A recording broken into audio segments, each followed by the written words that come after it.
mbokk yeeg xarit yi salaamaaleykum ñu ngi leen di sant bu baax di leen gërëm ñu rafetlu seen ànd ak ñun ci ITV télévision bu lëkkale fii ak fu ne seen émission Ndaar yi tàmbaleeti comme ni ñu ko defee mercredi bu nekk tey nag ñu am mbégte dalal Zator Mbaye nekk ministre conseiller mais nekk responsable bu AFP nekk tamit membre ci coalition Benno Bokk Yaakaar Zator Mbaye nekk candidat wu Benno Bokk Yaakaar ci commune bu Mermoz Sacré-Cœur monsieur le ministre ñu ngi lay sant bu baax a baax di la gërëm ci nangu wuy si bi ñu bàyyi la nga nuyoog téléspectateurs yu ITV. Baba maa ngi lay fay bu baax di am contentement ci jàkkaarloog yow ci émission bu am solo bi di Ndaar yi maa ngi lay tooñ léegi ne la gët nañu toog. ndax toog ak yow dafay am solo mais yow doo ñu gis mais ñu ngi lay gis. di bëggee li ngay def di nuyu waa télé bi waa rajo bi. mais aussi di saluer téléspectateurs yi nga xam ne ñu ngi ñi may nopp ci waxtaan wi ñu ñaan yàlla mu am njëriñ. tout à fait alors wax naa ko sànq ci présentation bi alors ban jàngat nga def tey aujourd'hui ci élection locale yi waajtaay yi ndax nag des na pratiquement 2 mois 60 jours yoo xam ne xëcc jëm ci élection locale yooyu ban jàngat nga ci am monsieur Zator. alors jàngat mu ci am mooy respiration démocratique wane ne Sénégal quand même c'est un pays de démocratie. ku bëgg samp sa ndënd nga am noo ko sampee nga samp ko benn mag daf ma doon wax ne bu nit ñi dul wax fital yi dañuy wax ñun nag suñu chance mooy Sénégal les gens se parlent directement se parlent par personne interposée dinañ waxante aussi dans la presse et boo xoolee sax li fi nekk ci ay journaux ay télévision ay rajo sans compter la presse en ligne loolu lépp dafa wane une respiration démocratique bu am Sénégal donc c'est un pays de démocratie boo xam ne li ñu jëm nii gis nga engouement bi ci nit ñi am te jàpp naa ne lenn ci en tout cas ñu bëri ñi nga xam ne ñu ngi ci sóobu leen ci soxal mooy defar seen gox fa ñu dëkk parce que élection bi aussi c'est surtout ça c'est des élections locales donc c'est pour naka la ñuy fexee ba suñu koñ yi set suñu kër yi set suñu gox yi set et moi j'encourage tout le monde na rafet rek na compétition bi saine une compétition saine je veux dire jarul xeex jarul xuloo jarul gros bras jarul dara parce que. mais gis nañ ko ci justement fi nga xam ne xaaruñu ko fa sax parce que Casamance ku ne xam na ni dafa nekk dëkk boo xamante ne nii ci biir Sénégal dëkk la bu am solo dëkk bu am taxawaay te liñ fa sàkku mooy jàmm ak dal rek dañ fa bëgg. xam nga président bi mu toogee ba léegi vraiment def na jéego yu am solo ci jàmm Casamance. oui du ñu dem nag ba yegg ci benn processus de parachèvement. jàmm jooju ñenn ñi peut-être pour leur intérêt crypto personnel wala pour leur ego bëgg indiwaat ay foofu ce n'est pas acceptable ce n'est pas ñenn ñi ñu ngi tudd seen camp waa Benno Bokk Yaakaar fu mu mënti jógee ak fu mu mënti jógee c'est pas acceptable parce que dafa di zone bu nga xamee ne dafa mel ni tey néeg boo ci sottee pétrole wala essence waroo fa tux waroo fa taal allumette loolu kese la je crois que ku ci nekk war nga mën a génne sa programme fësal li nga bëgg defal nit ñi ñooñu xool bu leen dayul ñu tànn keneen jëru xuloo jëru xeex ban appréciation nga ci am Zator parce que xeex bu foofu du benn yoon du ñaari yoon lañ ci dem ay blessé am ci ay gaañante tojoon tey bopp yooyu yëpp deret di fa tuuru ban appréciation nga ci am justement ci classe politique bi de façon générale ak appel bi ñu ci lancé. dama koy ñaawlu parce que man Benno Bokk Yaakaar laa bokk suñu leader di président Macky Sall sénégalais yëpp liñ ko mën a seedeel mooy nit ku yaru la nit ku dal la waaw boo kooku nag mënoo nekk ak moom ba pare di am leneen wolof dafay wax ne mënoo nàmp voilà meew bëgg gàllkaan yi c'est pas possible il faut que ñun ñi nga xam ne ñoo nekk ak moom aussi ñu jël ay jikkoom jëm ko épouser partout où nous sommes ñu wane ne ñun borom càq du xeex ak borom baatu nen la olof di wax c'est-à-dire ñun aujourd'hui nous avons la responsabilité tabax dëkk bi yow mi nag war a tabax ak ki nga xam ne moom dafa bëgg nga pousse pour mu tabax bokk leen responsabilité ñàkk bokk responsabilité boobu dafa war a tax nga am benn taxawaay bu wane ne yow mii buñ la joxee di nga matale li nga xam ne loolu la leen dénk donc moi je lance encore une fois de plus un appel à tout le monde ba pare nag ak parents yi ñu téye seen doom yi ñu bañ leen instrumentaliser di leen dugal ci ay voilà un petit 10 000 francs parents yi moom nag vraiment moom amuñ ci am peut-être bu fekkee am nañ ci part de responsabilité bëriwul mais yéen kay yéen ci am part de responsabilité. oui mais moo tax gis nga man damay lancer toujours appel dama naan à la place de l'argument de la force là wane ne man dama am doole non da ngay indi la force de l'argument nga wane ne man mën naa convaincre nit ñi ndax jox ma defaral la sa yëf jarul xeex jarul xuloo jarul may ñëw sa kër ak fukki garde corps. est-ce que loolu rek moo ci laxasu. lan moo si laxasu leneen man gisuma yeneen enjeu parce que dama jàpp ne c'est des élections locales locales mooy fa nga dëkk naka ngay yokkee santé bi naka ngay yokkee éducation bi naka ngay yokkee defaree cadre de vie bi waaw mais loolu ki nga xam ne moom ngay dem pour mu voter la xaalisam la lay jox pour nga liggéeyal ko dafa mel ni tey ma ñëw sa kër rek ne la tey dama lay dóor mais jox ma 10 000 francs mënul lekk. je crois que ñun homme politique yi nañu defaraat suñu toogaay xam ne réew mi jàmm ji nga xam ne moom la ñu dàkkantale di ñu ko bàkkee muy réewum jàmm réewum teraanga te ku génn si yenn réew yi ba gis li fa xew boo dellu see Sénégal di nga téye suñu jàmm ji bu baax. d'accord ne parce que nag lu dul jàmm ko gën. est-ce que tiito un peu boo gisee fitna yu ndaw yi wala fitna yi ñu bañ ko tuutil parce que nag fitna moom du ndaw mën na indi leneen loo xam ne xalaatuñ ko est-ce que tiito ci élection locale ñu jëm en 2022.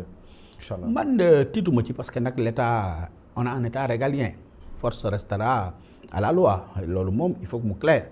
na nit ñi jàpp ne ay élection bi du ay élection fitna parce que mënoo xupp nit ñi wala nga tiital leen ba ñu voter la bu dee naruñu la woon a voter donc loolu aussi ñun homme politique yi war nañ ko intégrer ci li nga xamante ne mooy suñu subconscient leneen li tamit mooy les populations ñoom seen bopp war nañu mën a am le sens de discernement xool ki leen di xëbal di leen xëpp pour ñu voter ko pour ay intérêt personnel am ak ku nga xamante ne dafa ñëw pour waxtaan ak ñoom. loolu dafa am na fii bëri na Sénégal ay acteurs politiques yoo xam ne dañuy illustrer wu ci violence. xanaa doon lim benn de. non du ma lim kenn parce que damay bañ tooñ mais dama ñëpp gis ne leen. Sénégal xam ne leen xanaa kay boo waxee peut-être li nga wax am na foo ko teg sa non parce que damay seetaan information damay gis nga man nag fi nga may gis ni du ma bokk fenn fu am ay xiiroog ngaayoo c'est mon principe parce que dama jàpp ne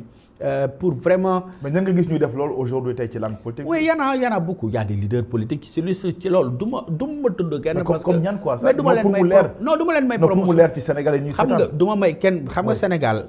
le débat politique dafa am violence léegi depuis un certain temps depuis que mu am yenn nouveau acteur politique yoo xam ne dañu jàpp ne la politique passe par la violence te man dama jàpp ne Sénégal depuis ay Senghor depuis Abdoulaye Wade dañ daan tooñante ay Boutade monsieur Forage madame Moulin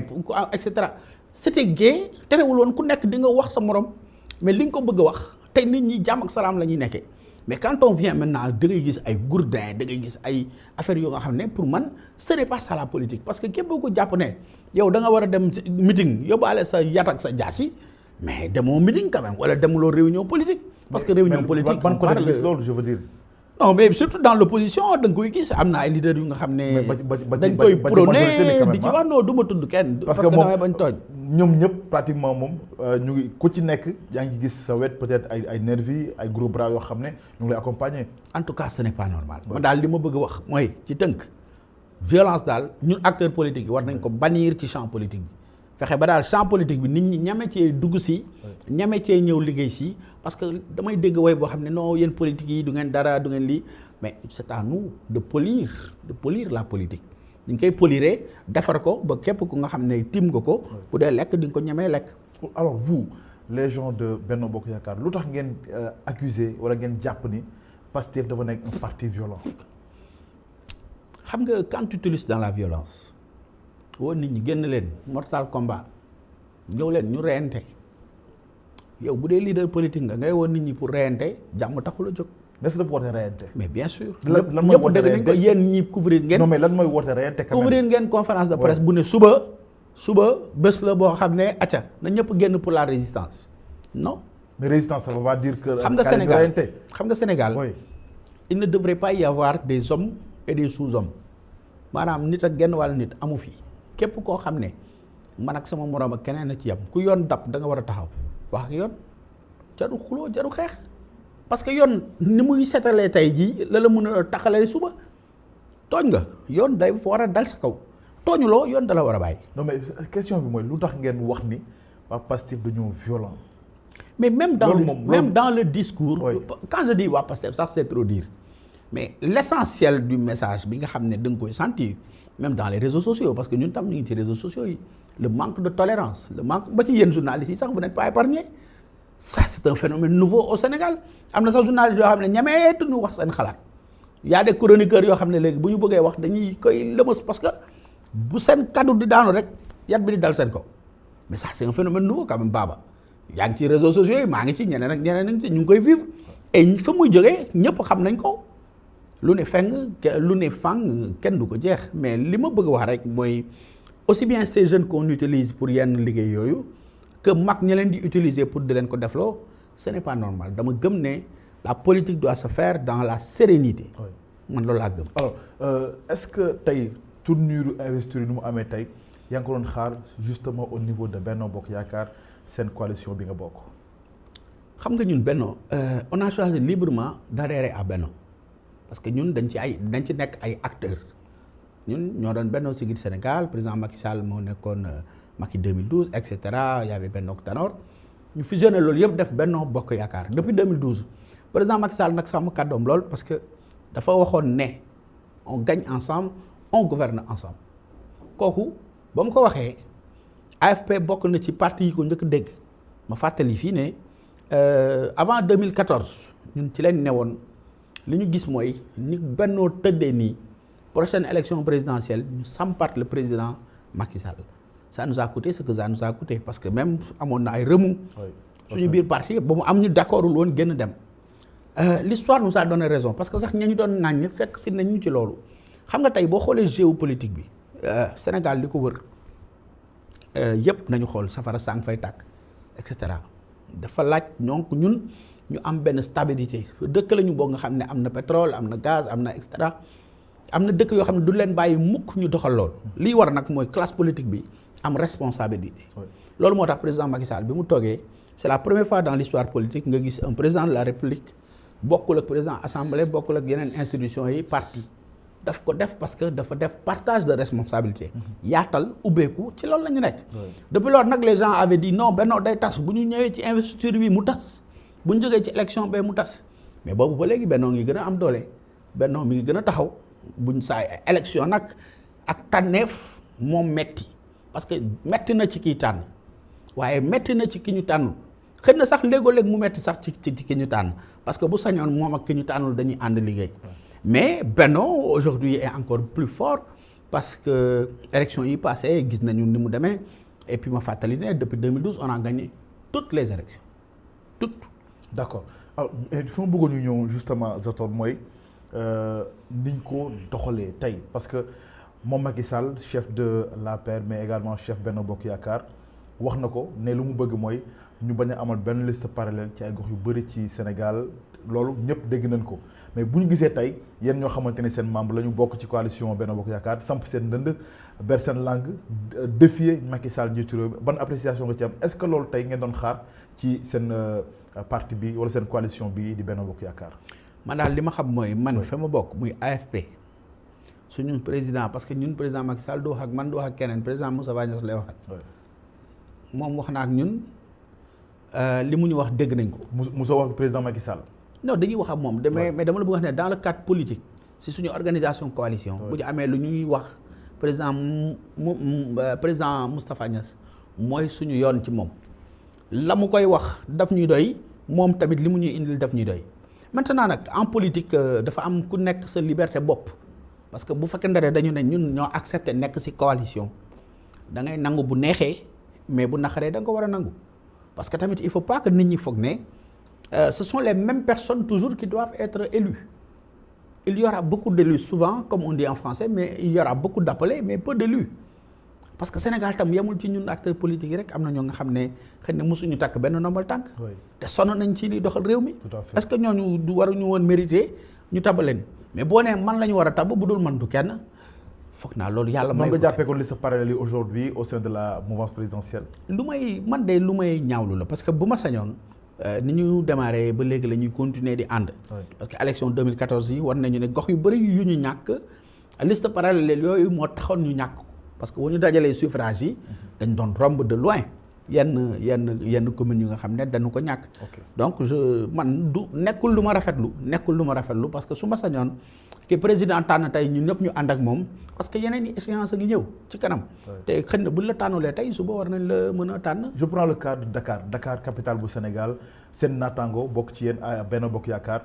di Mame Mbaye Niang moom tam benn langam alors justement est-ce que du wàññi un peu seen chance yéen waa Benno Bokk Yaakaar pour ngeen falu wala ngeen am une large victoire au sein donc de la majorité. su ma sañoon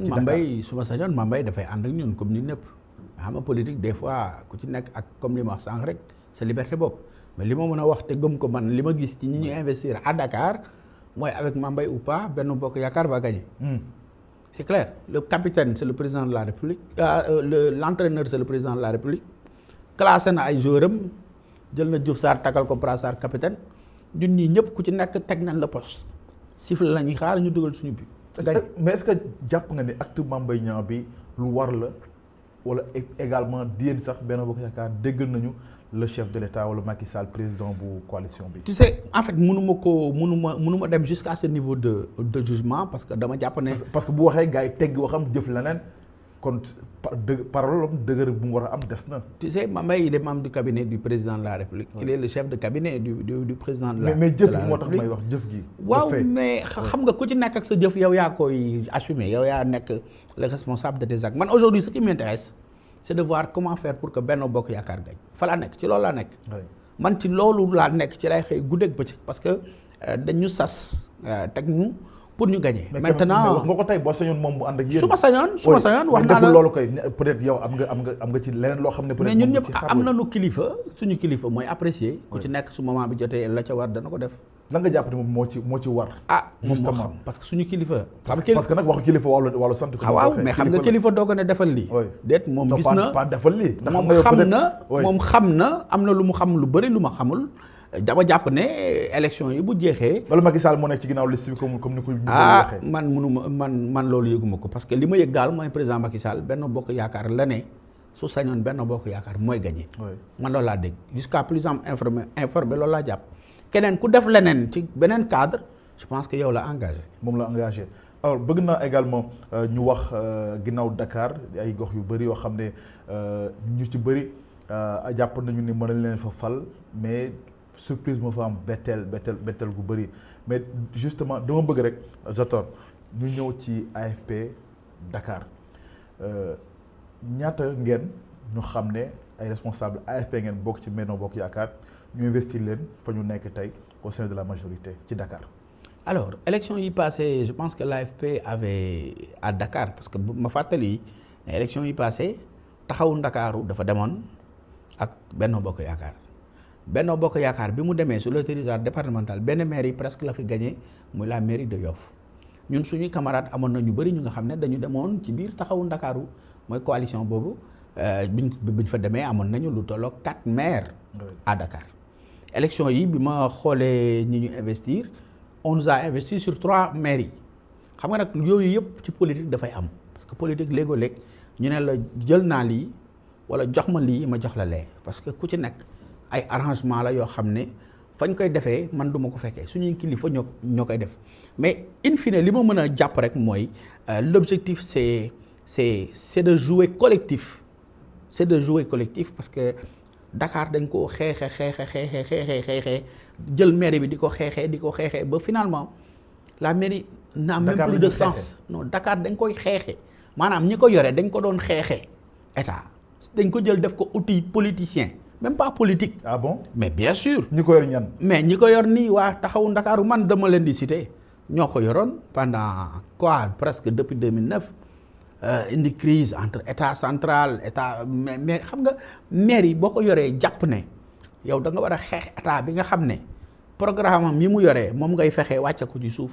mais doo liggéey. mais est-ce que état bi yombal na leen ko aussi. état lan la ko mën a def. oui état bu nu ko def parce que dégg nañ fi Khalifa Sall ak Ablaye Wade seen relation yu extraordinaire la woon Khalifa Sall wax na ko Ablaye Wade wax na ko ni mu da koy bàyyi mu liggéey ki tamit ne lu mu bëgg a def Ablaye Wade dina ko jàppale pour mu liggéey mais est-ce que loolu am na entre Khalifa Sall et Macky Sall mais entre Soham Wardini et Macky Sall. ma bëgg a fàttali ne. taxawu Ndakaaru le maire Khalifa Sall a été élu en 2009. oui le président Macky Sall a été élu en 2012. oui donc 3 ans yow journaliste nga yaa ngi Ndakaaru man Zator si li ma gis man ci ay réalisation infrastructurelle je pense que la fi Papa Diop bàyyi woon gisuma ci trop lu ci yokk. waaw boo tax est-ce que bàyyi nañ ko mu liggéey. non xaaral ma expliquer la. c'est important non dama la bëgg xam nga pourquoi ma ne la 2009 2012. parce que 2009 2012 Ablaye Wade fi nekkoon. oui Macky Sall mi ngi fi ñëw 2012 2014 élection 2014 élection. oui donc bu fekkente ne yow ci 3 ans yële tu n'as pas pu faire grand chose je me demande ci 2 ans yi si topp lan nga def après terewul sénégalais yi joxaat ko Dakar waaye joxaat ko un 2e mandat. mais même dans ce 2e mandat c'est vrai que moom amoon na problème génn mais madame Wardini bii nga xam ne tey tànnuñ ko mais dafa jëlam lépp jébal ko képp ku nga xam ne Khalifa bàyyi woon na la ca mairie ba ngay liggéey madame Wardini fa la bàyyi teggiwul kenn donc pratiquement. loolu mënoo ci sori parce que rek xamoo fa dara. je suis conseiller municipal à la ville mais xamoo li xew ci biir taxaw Dakar. waxuma la taxaw Dakar de mairie bi laa lay wax. institution municipale mairie bi dama ne la bi soo am Wardini falo. d'accord ñi nga xamante ne ñëpp la fa Khalifa tegoon kenn bougé wul même ñi nga xamante ne woon dañu demoon prison am ay jafe-jafe bu ñu dellu see dañu jëlaat seen poste. d'accord ça prouve quoi ça prouve que presque la Khalifa bëgg ci mairie bi moo continué ba tey. Et qu'est-ce qu'on a fait à Dakar? Qu'est-ce qui a changé à Dakar? Quoi? Ah, mais yéen journalistes yi da ngeen di jël des fois tam seen vidéo. Non mais waxuñu ngeen war nga wax rien n'a changé. Rien. Il y a pas eu un centre de santé de plus. Il y en a pas eu. Il y a pas eu quoi un stade municipal. Il y en a pas eu.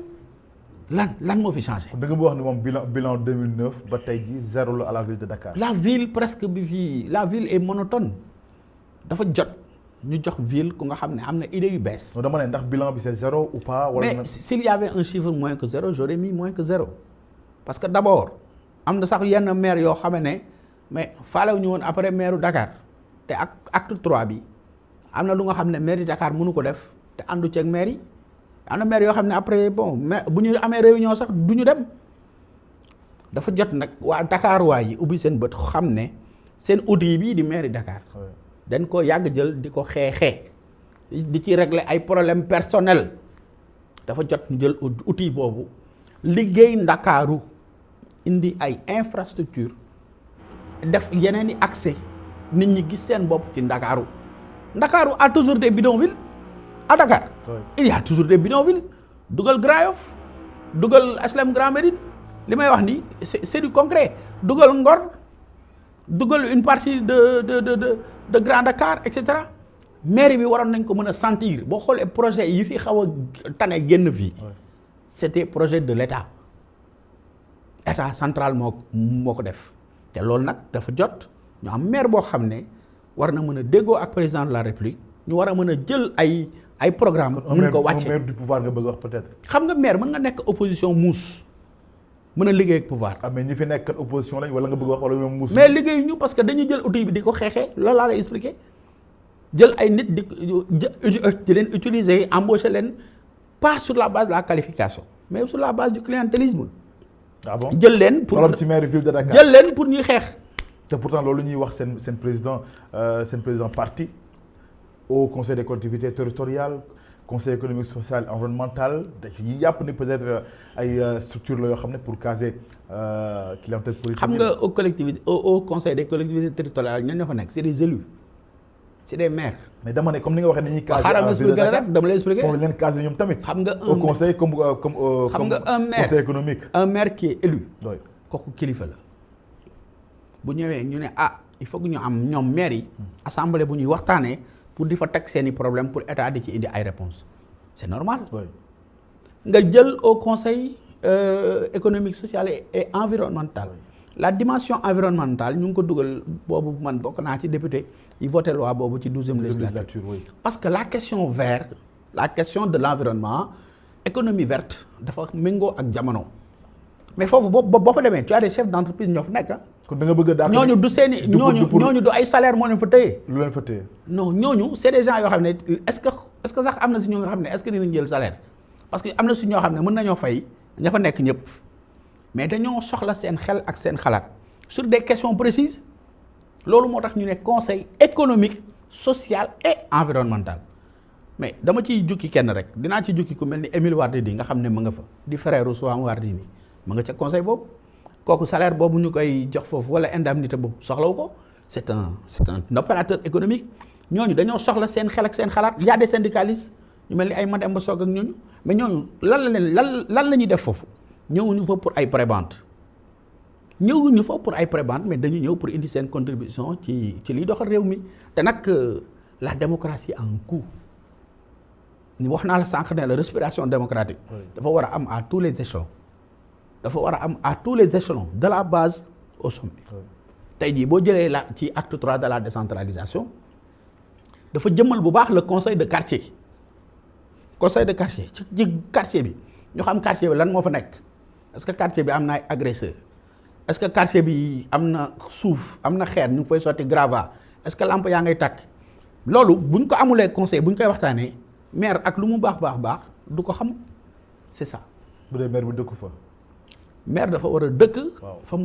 mu nekk. waaw moo tax mu ne bu dee mën na fa dëkk tamit te du xam la xaw ci gox yi parce que le maire quand même c'est une personne. oui. tey boo jëlee man sama commune fu toll ni Mermoz Sacré-Cœur yaatu na. mënuma la wax ne la koñ mu nekk lii exactement moo fa xew mais quartier bu nekk am nañu am nañu ñun gis-gis bu ñu ñëwee am nuñ koy tëralee ba maire bi au moins dana wàcc ci gox bu nekk ci quartier bu nekk nangami yoon ci at mi. mais tey bu ma doon defal tey peut-être un bilan ci seen accompagnement wala seen compagnonnage entre AFP ak Macky Sall APR dans le Benno Bokk Yaakaar la lay doon. mais c'est un bilan normal parce que ñun ba ñuy ànd ak APR c'était pas sous condition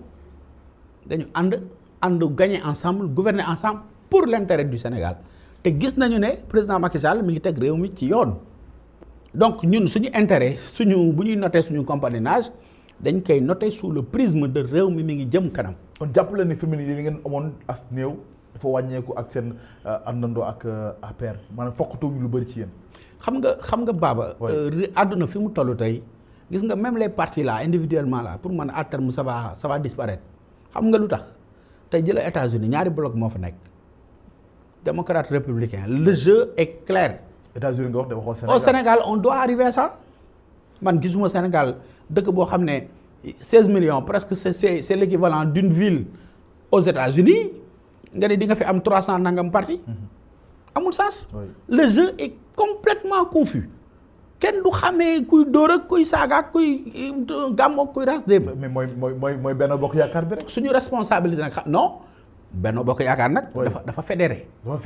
dafa fédéré ñu bëri. est-ce que ñu fédéré yëpp tamit nekk na ñoo xamante ne ni ñoo bokk idéologie moom teg nañ ko fee léegi. mais justement moo tax ma ni la tey jii c'est ça la pertinence du jeu politique. fexe ba ñi nga xamante ne jàpp nañu ne mën nañoo ànd ak président épouser nañu programme Sénégal parce que loolu moo ñu boole le plan Sénégal émergent. épouser nañ ko mën nañ ci indi seen contribution ñëpp ñu ànd nekk ci ginnaawam pour jëm kanam c'est ça man loolu moo tax Benno Bokk Yaakaar doon lu ma neex parce que c'est une entité leader yi amul lu président Macky Sall di def te du leen woo waxtaan ak ñoom jël ci seen xel ak seen xalaat sénégalais yi kenn lañ fal su bilan jotee kenn koy def. kenn ku am fii beneen responsabilité rek moom moo la compal ci li ko sénégalais yi jox dénk la kër gi noonu lay doxee xëy na maama doo ko jiite mais kenn ku nekk ci yéen yow yaa yore ndaar yi kii moo yore lii kii moo yore et c'est comme ça que fonctionne notre coalition amul benn problème tous les problèmes gi ji nañ ñi di wax ñu si bëri xamuñu sax dañuy wax lu leen wóorul mais je pense que c'est une coalition très vitale qui a une vitalité une vivacité te jàpp naa ne dina am une longévité. am ngeen yaakaar am ndam ci élection locale yi yéen waa Benno Bokk Yaakaar bu ngeen gisee tey constitution yi am au niveau donc de taxaw Yewwi Sénégal Yewwi Askan Wi Wallu Sénégal ak Gëm Sa Bopp ak Pape Diop c'est-à-dire coalition yëpp tey sampe tey ci Ndakaaru capitale bu Sénégal ku nekk di xëccoo pour jiite ko. non aw ma yaakaar ne dinañ am ndama dama gëm naa ne dañuy am ndam day gagner on gagne ou on gagne. parce que sama gars yi si ñi ñu jàkkaarlool. mais tasaaroo nañ tasaar. lu leen tasaar boo leen gisee dafay mel ni image yu voilà pétawkat yi rek cak affaire yi tasaaroo fi nag xoolal tu as un bloc soudé jàkkaarloog ñoom on va gagner incha allah gis nga le 23 vous verrez que le président a encore une fois de plus fait un choix opérant parce que choix bi mu def c'est pas pour les individus c'est pas Diouf Sarr encore une fois de plus ou Jean ou Paul. C'est une question stratégique il faut que Dakar ñu jox ko ku koy liggéey mais waruñu jël Dakar jox ko ku koy fooye doy na. D'accord alors yow au niveau de Mermoz Sacré-Cœur yaa fa représenté coalition Benno Bokk Yaakaar yaa ngi wax ni vous êtes confiant di yéen am ngeen dem ba noppi te yeggaguñu ci jongante yi est-ce que yow yaakaar nga loolu au niveau de Mermoz Sacré-Cœur vu sa naataango bi fa nekk ngeen yàgg jongante tey mu teg bëtam ci mairie ville de Dakar. yow sax yaa ko wax teg na bërëm ci mairie ville de Dakar mooy wane ne moom lii safatu ko. Mermoz safatu ko. xam nga lu tax. oui. gis nga boo yoree mbir pendant fukki at ak ñett ba jëm ñeent. te defoo fa lu wér lu nit mën a teg bët. je te parle de réalisation. soo ko fat mënulee wone moom ci boppam xam ne mënatul a toog dama la ciy jox firnde 2009 bi muy gagné moom jiitewul liste bi dañu àndoon Benno Siggil Sénégal ki ñu naan Alioune Tall mooy premier adjoint moo jiite woon majoritaire man maa jiite woon proportionnel moom moo toppoon sama ginnaaw ndax boobu parité amul woon 2009 kon ñoo àndoon gagné ba ñu demee di voté premier tour ñun ñoo ko rawoon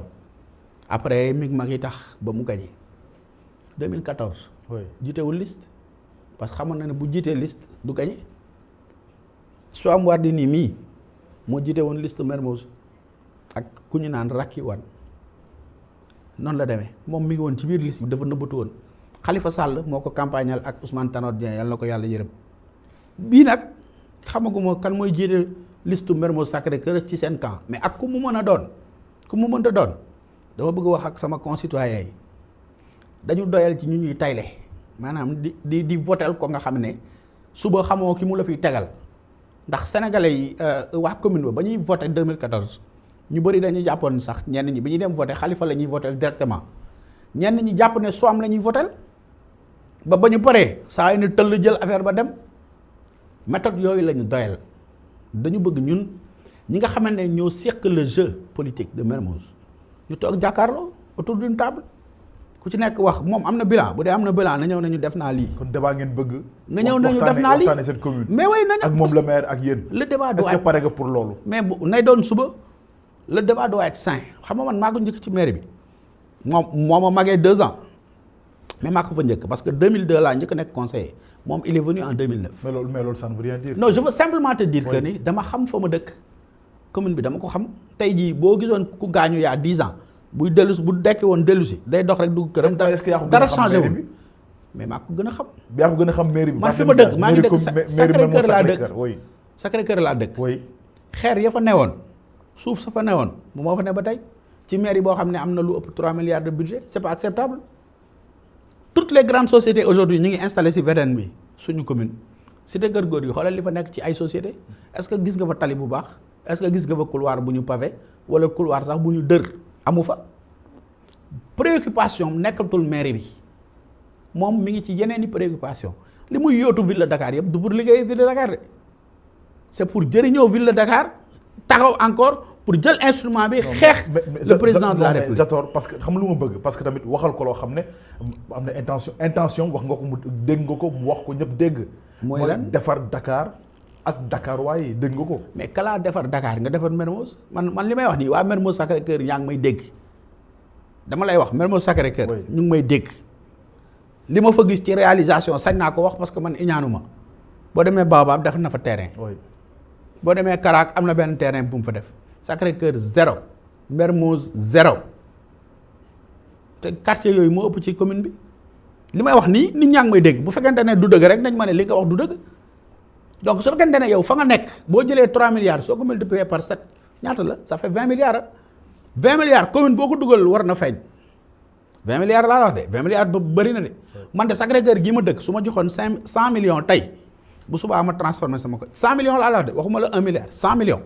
bu subaa dootoo fa gis xeer dinaa dër koñi pavé ko ba mu rafet ba nit ñi am amélioration ci seen cadre de vie. te loolu il faut nga nekk maire pour def ko yow. mais su ma nekkul may maire nu ma ko mënee aw ma budget. mais pas budget. aw ma budget nekkoon nga député jéem na mais député amul budget. nekkoon nga député bi ma nekkee député d'accord non pas budget. bi ma nekkee député Sacré-Cœur ga ma dëkk. mais j'attends da ngay bàyyi ba nekk maire pour peut-être def dara au niveau donc de Mermoz Sacré-Cœur. bi ma nekkee fa nga dëkk yaa ko wax. bi ma nekkee député dinaa la wax li ma jéem def ko jéem naa am na Sacré-Cœur gi ma dëkk waa Sacré-Cœur ak may seetaan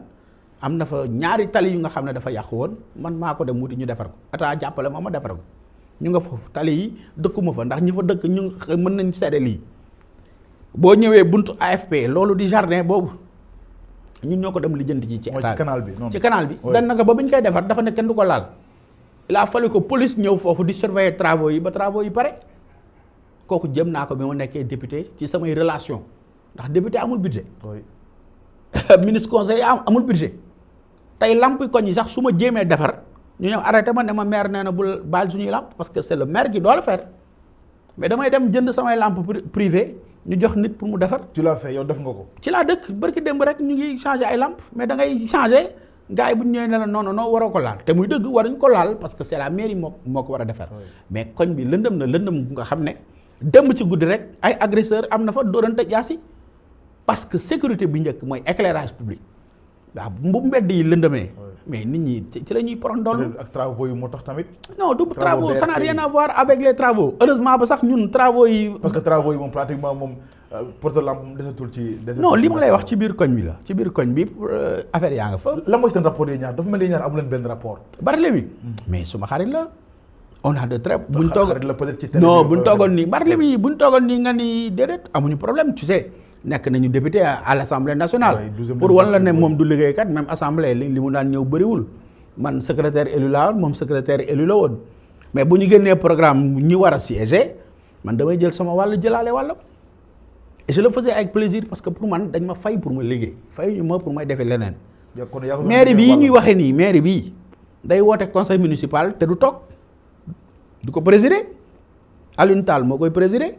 bureau municipal nga xam ne c'est le maire et ses adjoints ak secrétaire municipal beeg yooyu na wax kañ la ko gëj a convoqué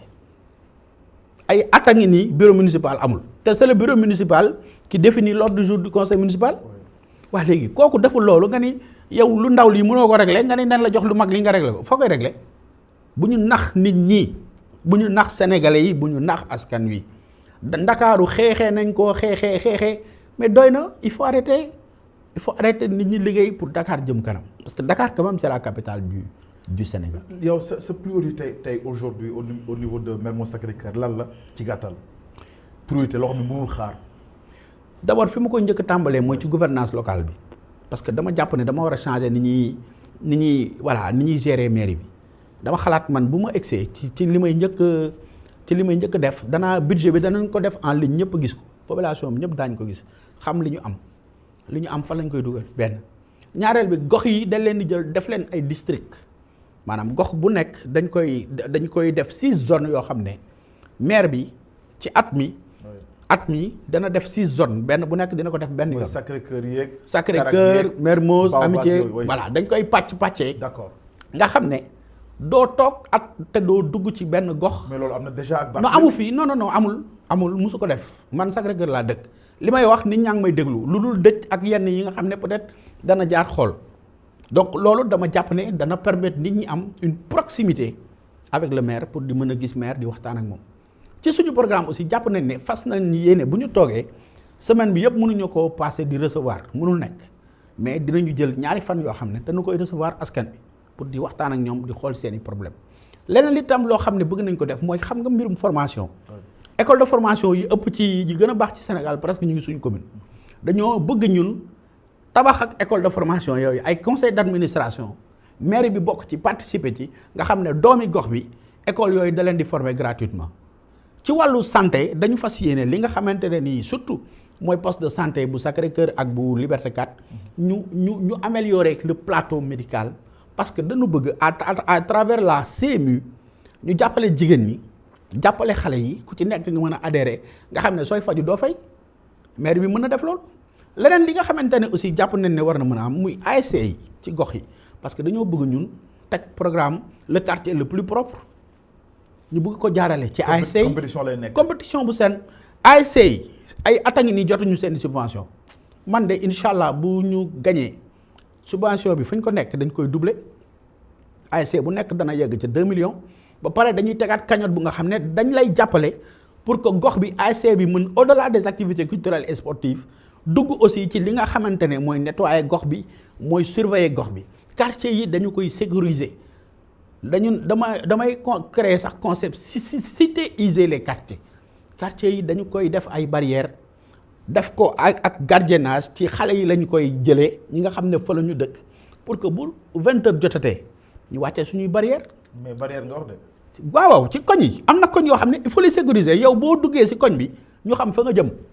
parce que da ngay gis nit ñi xëy liggéey yi ay nit jaar seen ginnaaw toj seen i kër wala jël seen i bagages donc yooyu. quartier bi ngay barricade. non dañuy jël quartier bu nekk. ñu teg benn système comme li xew ci yenn cités yi rek vidéosurveillance et cetera boo xam ne dañ ciy liggéey et puis dañu bëgg surtout mettre en place un commissariat xam nga ñun fu ñu dépendre commissariat Dieuppeul dafa sori. Sacré-Cœur commune bi war na mën a am un commissariat de police te loolu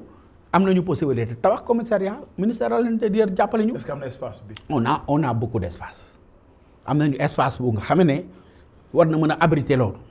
leneen li nga xam ne tam jàpp nañ ko muy ay recette fu ñu ko war a mën a jëlee mooy fexe ba sàccum recette bi wàññeeku. sàccum recette. waaw kii war a joxe 1 million nga ne ko joxeel 500000 ca kaw jox ma 500000. kan mooy def loolu. dama wax rek de manière générale. ah non dama bëgg. waaw bàyyi ma yeggali waaw bàyyi ma yeggali. parce que dama bëgg tamit. je vais wax nga foo ko teg tamit. je vais sécuriser. oui sécuriser. non bàyyil ma wax la bàyyil ma wax la waaw bàyyil ma wax la. non parce que bëgguma tamit. waaw bàyyil ma wax la loo xamante ni tamit yow tu aspires à devenir maire. bàyyil ma wax la li ngay wax tey mu leer ci kanam. waaw bàyyil ma wax la parce que non seulement askan Mermoz mais sénégalais yi ñi seetaan yëpp. xam nga tey suma budget commune. dañ ko tënk ci 3 milliards à peu près te man ma gëm ne war nañu am budget bu au moins yegg 6 milliards. parce que tey sociétés yi gën a mag ñu ngi suñu commune te ñooñu dañu fas yéene def ak ñoom partenariat.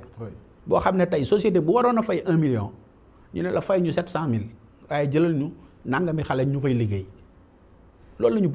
bëgg indi suñu programme c'est des choses concrètes yoo xam ne jarul réfléchir jarul leneen li nga xam ne bëgg nañ ko aussi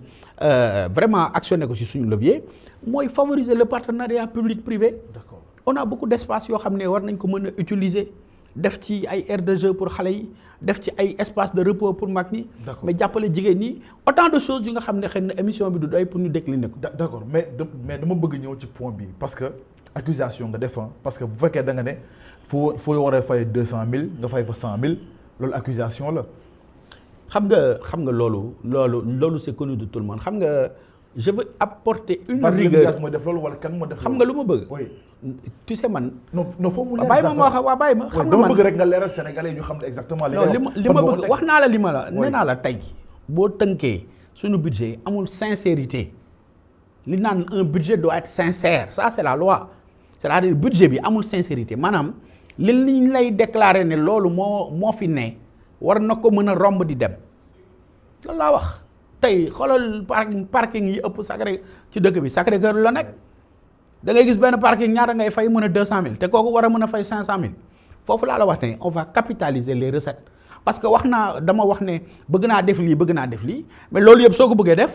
da ngay am ay recettes yu la permettre nga mun ko def. tout à fait te pour nga mun ko def noonu ngay jaare leneen li aussi mooy les programmes yi nekk ci état bi ay Promoville ay FERA nga xam ne ñooy defar tali yi mais ñooñu ñëpp da ngay dem ñu jàppale la dimbali la pour nga mën a soppi gox bi. d'accord alors dégg nga Mahmoud Saleh moom déclaration bi mu def au niveau de Mbour yow jot nga ni Macky Sall dafa bëgg un 3e mandat à la tête du Sénégal. man de njortuma dégguma gisuma fekkewuma fu mu ko waxee li ma jàpp la mu wax ci laa tënku yéen ñi ànd ak man dama bëgg wax jooju ngeen teg ko nee te liggéey ci loolu laa tënku ndax man nag je me veux discipliner xam lu may bañ ku ma yedd damaa bëgg nekk un militant. mais gisoo ni fi mu ne nii foofu tànk yooyu la taxawee pour am un 3e mandat. mais élection yi jotagul fi ñu toll nii ñu ngi waxi local la ñuy wax nañu gagné suñu élection locale. oui xam nga buy taw kenn du fa bere jotagul président Macky Sall am na fulla ak fayda ju toll nii bu waxtu bi jotee mooy jàkkaarloog Sénégalais yi wax leen li nekk ci xelam. est-ce que jàpp ne war na mën a def 3e mandat. xaw ma ci dara débat boobu ñun nee nañ ñu buñ ci wax te man nag damay liggéey ci wetam je suis ministre conseiller du président de la République. sama wax dafa am lu nga xam ne moo ko war a lal te jàpp naa ne dama bëgg rek nga may ma loolu lal sama wax. d'accord nekkoon nga député ci 2e législature bi wax nga ko sànq justement alors affaire du passeport diplomatique yi ñu ci tudd ay député yoo xam ne daanaka ñu ngi ci procédure yi pour yëkkati seen malaanu kiirlaay en tant que député en tant que citoyen sénégalais mais également ministre conseil ban appréciation nga am tey ci coow loolu am ci assemblée nationale. alors procédure bi mi ngi ci yoon xam nga dañ naan procédure bi pendant kenn du ci wax. parce que mi ngi ci loxo yoon dama bëgg rek ñu déglu yoon ba xam yoon fu muy mujjee ak ñoom c'est des collègues que je connais parce que ñoo nekkoon woon ensemble ci 12e législature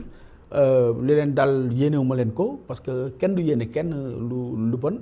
mais comme procédure baa ngi en cours bon nañu déglu ba xam fan la wànnent di mujjee ki gëtam. alors sunu naataango sénégalais ràññeeku ci li nga xam ne moom moo jëm ci wàllu bind ak taarix di Mouhamed Mbargour Sarr ñu décerné ko prix boo xamante ne prix bu am solo la parce que sénégalais ñu ngi ko doon xaar tey ji ban appréciation nga ci am ak tey lan ngay wax ñi nga xam ne ñooy sénégalais def ak moom lui-même Mouhamed Sarr. mais maa ngi koy féliciter sénégalais bu mu mun a doon su amee ndamu réew mi la sañ naa ko féliciter ci turu président de la république nga xam ne mooy le premier des sénégalais mais di ko féliciter ci turu ñëpp ñi nga xam ne loolu doon na ndamu Sénégal parce que sénégalais fu mu dem rek daf fay illustrer wu positivement d'ailleurs boo xoolee ci àdduna bi institution yi ëpp doole daanaka sénégalais yee ko jiite boo xoolee tey yi yenn institution yu mag yi ñu fay doxal rôle yi ëpp ce sont des sénégalais kon nag ñu ngi koy féliciter vraiment vivement di ñaan aussi ñenn ñi xale yi ñëpp roy ci lii voilà parce que sénégalais dafa war a dem Sénégal yi nga xam ne nii moom la ñu nekk dafa war a dem te incha allah buñ ko gëmee dina dem. alors je rappelle justement moom Mouhamed Mbargou Sarr doomi Sénégal la fanweeri at ak benn la am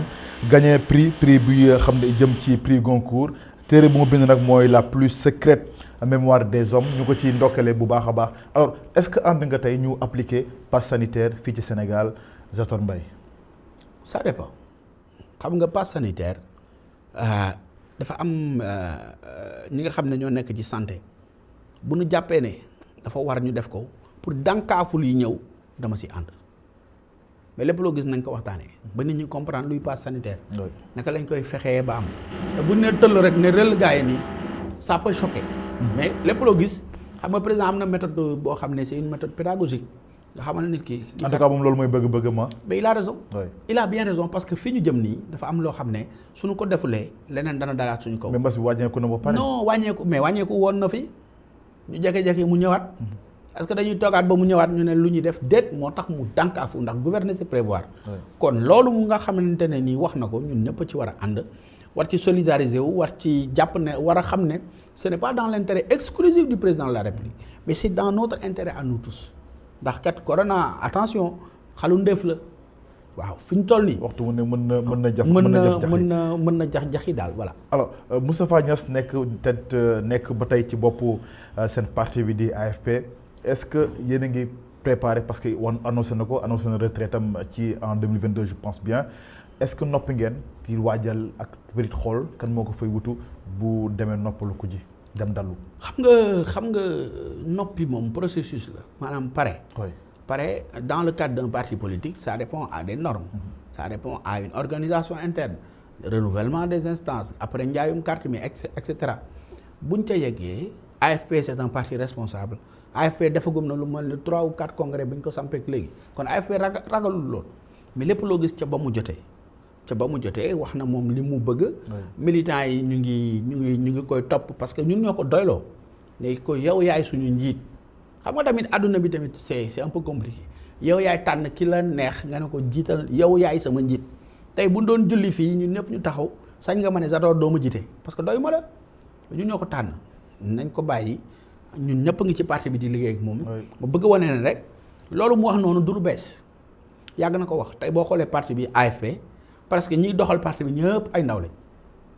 parce que moom ña mu àndaloon ba ñuy samp parti bi ñu ci bëri dañu xaw a dellu ginnaaw. moom ci boppam dafa xaw a deltu ginnaaw ci lu bëri ñun lay jiital ñun ñooy dox ñooy wax ñëw rendre ko compte mu sant ñu dem leen def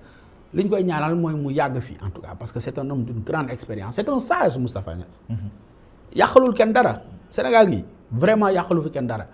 liggéeyam këram. mais dégg nga gars yi dafa war a démissionner au sein de l'Assemblée. pourquoi dégg nga ko du benn yoon. pourquoi muy démissionner pourquoi. mais déggoo ko. mais dama ne pourquoi mu war a démissionner est-ce que dafa am lu mu. dañu jàpp ne peut-être war na dem noppalu ko ji. est-ce que dafa am toj-toj bu mu def assemblée man dem naa États-Unis j'ai vu un sénateur boo xam ne moom ak président Moustapha Niasse. kon warul démissionner. non pourquoi muy démissionner ban faute la def bay démissionner. assemblée nationale mi ngi dox convenablement. faute rek moo war a tax mu démissionner. non dama ne assemblée nationale. xam nga député yee ko tànn ñoo ko fal. ci ginnaaw tànnee fu président de la république. est-ce que bañ nga fa tànnee ba léegi la taxoon ñu tànn ko def na ko wala defu ko. mi ngi xëy di liggéey Sénégalais yaa ngi àtte. mais sénégalais yaa ngi àtte. assemblée nationale mooy tax gouvernement di doxal. te gouvernement baa ngi doxal. assemblée nag dafa di bërëb boo xam ne le député est libre bërëb bu waxtaan la bërëb bu xiiroo la bërëb bu ŋaayoo la mais je ne vois pas un motif bu war a tax président Niasse démissionner il jouit de ses facultés naaxul mi ngi liggéey te ñun ñii moo ñu gën a dëgëre parce que li muy def am na xale yoo xam ne mënuñ ko. ba tey si tey Zator noppi na pour jiite AFP. mais wax boobu jotagul parce que. mais bëgg-bëgg mu ngi fi quand même. xam nga man tàmm moo wax ne bëgg naa lii parce que président Niasse daf may wax toujours ne àddina bu laaj dara àddina bu laaj da ngay toog xaar. yaa ngi laaj tey baatu waa Mermoz Sacré-Cœur Zator. baatu Mermoz Sacré-Cœur. xam nga lu tax ma ne la foofu damaa toog xaar tontu ma ci rek. dama toog xaar foofu tontu ma ci li ma la foofu laaj dama toog xaar. mais tontu ma ci li ma la laaj Mermoz Sacré-Cœur xam nga kañ laa la wax ne maa ngi ci jongante bi 2002 ba léegi dama toog xaar ba sama waxtu jot ñi ma àndal na ma jiital ma. waaw d'accord tontu ma sama laaj bi. jotagul. lan ngay wax tey seen coalition Benno Bokk Yaakaar ak pratiquement Dakar waay wala Sénégal yi de façon générale pour élection locale 2022. na Benno Bokk Yaakaar suude xam ne àddina yemul ci élection locale yii képp nit lu muy xëccu na doon mu gën ci yow d'abord benn ñaareel bi képp ku nga xamante ne ni président tànn na la na nga am un profil modeste nga jàpp ne c'est pas parce que yaa gën ñi ñu tànnul déedéet dañ laa tànn pour nga coordonner nga ànd ak ñi nga xam ne say naataangoo lañu say nawle lañu pour que li président am yaakaar ci yow nga mun ko jëmal. leneen li tamit mooy ñi nga xam ne ñoo dëkkee surtout Ndakaaru parce que Ndakaaru laay waxal fii laa dëkk ñu ubbi seen bët xool ñi leen di nax ak ñi nga xam ne bëgg nañu liggéey Ndakaaru dafa souffrir at yi passé daanaka presque 13 ans ngi nii 14 ans Ndakaaru di souffrir ci xeex maire bi di xeex ak président maire bi nii doy na dañu war a toog xool Ndakaaru est-ce que tey war nañu fexe ba zone bu mel ni HLM Grand Médine ñu war ko mën a dabax ba dootul taa fu mel ni Grand Yoff nga xam ne ba léegi am na ruq yoo xam ne da ngay gis jigéen di waas jënam sotti ko ci mbedd ndax amul fu mu ko def loolu problème c'est un problème. am na yenn école yoo xam ne tuiles yi fi nekkoon 1960 moo fa nekk ba tey je prends l'exemple de ma commune Mermoz Sacré-Cœur tey boo demee école bu mel ne école Liberté 5 ay tuiles la fa nekk. d'accord tuiles am na école yoo xam ne amuñu douche xale yi bu ñu génnee récréation dañuy dem ci kër yi di wuti douche c'est des problèmes comme ça ci la ñuy xaaral un maire mais xaaral ñu maire ci ñu fal la maire nga ni acca xaaral ma song président de la République pour lan. d'accord je crois que na Dakar waa yi cette fois-ci comme nañ ko daan defee tànn def le bon choix te pour la circonstance je considère que le bon choix c'est Abdoulaye Diouf Sarr pour que simplement à travers commune yëpp nga xam ne dañ ci bëgg am une déclinaison locale des politiques publiques ñu mën a pousse commune yi mu jëm kanam Dakar mën a jëm kanam parce que kat y a des manifestations internationales yu ñuy xaar ay gan ñoo fi war a ñëw. te loolu nag dafa war a fekk Ndakaaru nekk dëkk bu taaru. mais ñu ngi lay gërëm bu baax a baax Zator Mbaye ma fàttali ni ministre conseil nga bu njiitu réew Macky Sall nekk également responsable APR bokk ci coalition Benno Bokk Yaakaar yaa leen sax teewal ci Mermoz commune bu Mermoz Sacré-Cœur ci élection locale yu 2022 jërëjëf Zator ñu ngi lay gërëm bu baax a baax. maa ngi lay gërëm Baba di jégalu du ñàkk kàddu gi mu am loo xam ne dina naqari kenn doon suma jubluwaay mais maa ngi rafetal rek ak wax suñu xalaat moo taxoon ñu ñëw yal nañu yàlla defal jàmm daal ba li ñu sumb yàlla may ñu ci ndam may ñu ci sutura pour l'intérêt je dis bien exclusif des populations. jërëjëf ñu koy gërëm bu baax a baax mbokk yi ñu leen di gërëm yéen itam ci ànd beeg ñun ci ITV gërëm équipe de production bi ñu àndal jox leen dig daje mercredi bi di ñëw bu ci àllande ak beneen gan incha allah jërë ngeen jëf ngeen wéy di ñu topp ci ITV ndax mbiri ngi ci jërë ngeen jëfati